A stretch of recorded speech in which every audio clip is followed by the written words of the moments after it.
2006 August மாதத்தில் நம்ம எல்லாருக்கும் பிடிச்ச புளூட்டோ 9வது கிரகம் என்ற பட்டத்திலிருந்து ஓரங்கட்டப்பட்டுச்சு. இதுக்கு காரணம் இன்டர்நேஷனல் ஆஸ்ட்ரோனமிக்கல் யூனியன், அதாவது சர்வதேச வானியல் ஒன்றியம் கிரகங்களுக்கு 3 முக்கிய அளவுகோல் வைத்திருக்கிறது.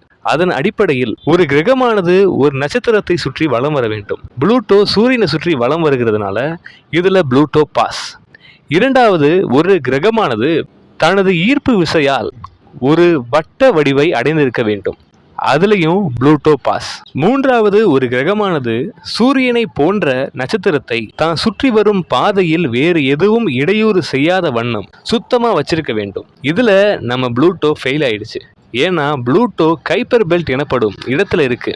இங்க எக்கச்சக்கமான எரிகட்கள் மற்றும் சிறுகோள்கள் இதெல்லாம் இருக்கிறதுனால புளூட்டோவுடைய பாதை கிளியரா இல்லை. அதனால விஞ்ஞானிகள் புளூட்டோவை தூக்கி ட்ரஃப் பிளானட், சிறுகோள் வகையில் சேர்த்துட்டாங்க.